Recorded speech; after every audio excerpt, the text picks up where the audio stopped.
फडणवीसांच्या बाबतीत झालेला ब्लॅकमेलिंगचा प्रकार हा त्यांचा कौटुंबिक विषय आहे। भाजपला दुसऱ्यांच्या कुटुंबात घुसण्याची सवय तशी आम्हाला नाही असं म्हणत खासदार संजय राऊत यांनी खोचक टीका केली आहे। पण गृहमंत्र्यांच्या घरापर्यंत ब्लॅकमेलिंग जात असेल तर हे गंभीर आहे असं सुद्धा राऊतांनी म्हटलं।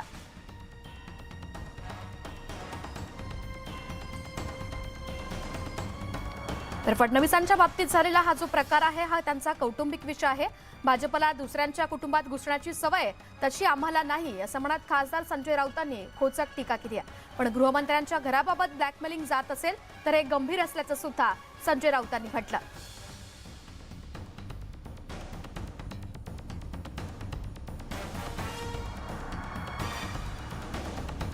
फडणवीसांच्या बाबतीत झालेला ब्लॅकमेलिंगचा प्रकार हा त्यांचा कौटुंबिक विषय आहे।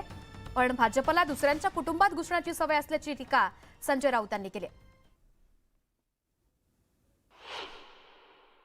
आम्ही त्यांची आमच्याबरोबरची 5 वर्षाची राजवट पाहिलेली आहे, त्यांचं प्रशासन पाहिलेलं आहे, पण ते देवेंद्र आता दिसत नाहीत आम्हाला।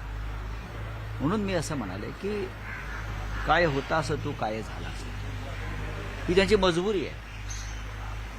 त्यांचे हात दगडाखाली अडकले, ते काढता येत नाहीत आणि तसेच ठेवता येत नाहीत, अशी त्यांची परिस्थिती आहे। रोज कायदा सुव्यवस्थेचा मुद्दा पडतो या महाराष्ट्रात, पण देवेंद्रजी काही करू शकत नाही।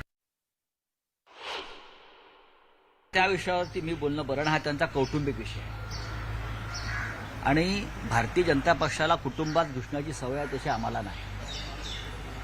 आम्ही कुटुंबापर्यंत जात नाही, आमच्यावर काही संस्कार आहेत। प्रकरण पोलिसात आहे, प्रकरण न्यायालयात आहे, पण जर गृहमंत्र्यांच्या घरापर्यंत ब्लॅकमेलिंगचं प्रकरण गेलं असेल तर ते गंभीर आहे।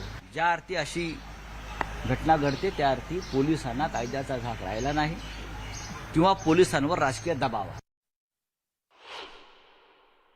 या राज्याला मुख्यमंत्री नाहीच आहे, या राज्याला मुख्यमंत्री आहे, बरं का। मख्खपणे सगळं चाललेलं आहे। मुख्यमंत्री असता तर राज्याची अशी अवस्था नसती। मुख्यमंत्री आणि मुख्यमंत्री यात फरक आहे, बरं का।